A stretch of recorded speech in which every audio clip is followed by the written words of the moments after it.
veillez, priez, afin que vous ne tombez pas en tentation. Il dit, l'esprit est disposé, la chair est faible. La chair vous fait faire ce qu'elle veut si vous ne priez pas. L'opposé des désirs, des passions de la chair, c'est la prière. Mais la prière sans cesse. C'est pourquoi il a dit, veillez et priez. Quand on dit veiller et prier, c'est pas forcément passer des nuits sans dormir. Veiller et prier, ça veut dire prier tout le temps. Ça veut dire veiller sur la prière. Ça veut dire veiller à prier. Ça veut dire soyez tout le temps en prière. Paul le dit littéralement en disant priez sans cesse. Comment est-ce qu'on n'est pas passionné des choses? C'est en étant passionné de Christ. Passionné par quoi? Par le moyen de la prière. Tu es toujours en prière. En Luc 21, je crois verset 36, Jésus dit ceci. Veillez donc et priez en tout temps. Cultivez la prière sans cesse. Quand tu dors, prie. Dans ton sommeil, prie. Quand les cauchemars arrivent, prie. Tu te réveilles le matin, prie. Avant de prendre ton petit déjeuner, prie. Au milieu du petit déjeuner, prie. À la fin du petit déjeuner, prie. Avec tes enfants, prie. Lève-toi, prie. Dans ta voiture, prie. Quand tu n'as pas envie de prier, prie. Quand tu as envie de prier, prie. Prie, prie. Alléluia, prie. En tout temps. On dit veillez, priez en tout temps. Saison de pluie, tu pries. Saison sèche, tu pries. Il prie seulement, prie. La prière crée une atmosphère. Quand vous êtes sur un territoire, vous priez. Il n'y a plus de malédiction qui tient. La malédiction est suspendue. Parce que la prière est une zone que Dieu sécurise. Votre vie doit être une vie de prière. Jésus a dit, ma maison sera appelée une maison de prière.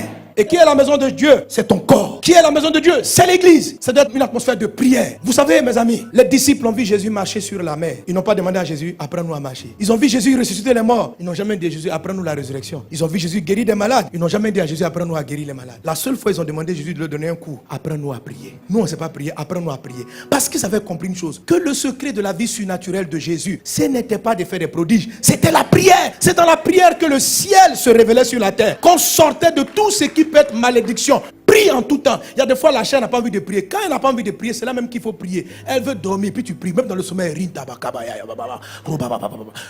tu pries. Tu te réveilles, tu es en forme, tu pries. Tu as sommeil, tu pries. Prie. Prie. Ne justifie rien. Les disciples disent on a sommeil. Jésus dit je m'en fous. Priez. On dit mais nous on a sommeil. Laisse-nous dormir 30 minutes. On ne dort pas. Priez. Il dit mais comment on va faire? Il dit la chair est faible, l'esprit est disposé. Donc priez. Priez en langue. Priez en esprit. Prie. Dis à ton voisin prie. Tous les hommes spirituels, tous les gens de victoire prient. Et c'est la prière qui prend le temps, qui amène tous ceux qui sont dans votre entourage à être sous bénédiction. C'est comme ça que vous faites transiter la bénédiction qui est en eux. Quand vous priez, les gens qui travaillent avec vous, votre mari, si tu pries, la malédiction ne peut pas le toucher. Quelles que soient les réclamations de ses parents, toi ta maison est devenue une maison de prière. Lui il a un problème dans sa vie. Ton chauffeur, tu pries dans les voitures que tu achètes. Tu pries dans ton magasin. C'est la chair qui va te dire, il ne faut pas prier, que les gens vont te prendre pour un fou. Quelle affaire de fou. Prie, sois fou même, prie. Ta nouvelle boutique tu ouvres, tu dis les gars, on commence par la prière. Rinda baba, apprends à tes collègues à prier. Tu vas préserver leur vie, tu vas préserver leur famille. Ne sois pas un genre, on dit non, les gens vont penser que tu es un intello, que tu es un intello, tu as fait de grandes études. Comment tu crois en des choses comme ça? Les gens qui te parlent sont les diaboliques. Eux, ils vont faire des incantations avant d'arriver dans ton lieu de travail. Et puis toi, tu es prié, ils veulent te donner un complexe de, il faut te jouer un homme comme eux. Tu n'es pas comme eux.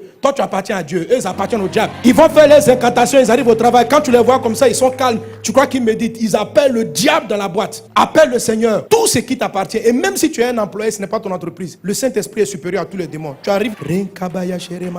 Tu vas paralyser la malédiction qui est sur la société. Tu vas paralyser. Tu vas changer la tendance des choses. Créer l'atmosphère de prière. La prière est une communication avec Dieu. La prière est le câble qui vous connecte au ciel. Alléluia. C'est un câble. Il faut savoir adresser la prière. Écoutez mon message sur 7 étapes pour une vie de prière de victoire. J'explique tout. La prière permet aux anges de monter, de descendre. La prière fait descendre le ciel sur la terre. La prière suspend toute malédiction dans un environnement donné. Amen. Si tu pries que tu vois la malédiction frappe encore, augmente ta prière. Augmente seulement. À un moment donné, elle va renverser la situation. Si une maladie persiste dans ton corps, prie, prie, prie, prie, prie, jusqu'à elle va partir. Prie. Pierre avait une réclamation. Jésus dit, j'ai prié pour toi. La réclamation va plus avoir son effet. Donc il a régné, il est revenu à Jésus. Satan n'a pas gagné. La prière a sorti l'apôtre Pierre d'une réclamation satanique. La prière va sauver vos collègues. La prière va sauver votre conjoint. La prière.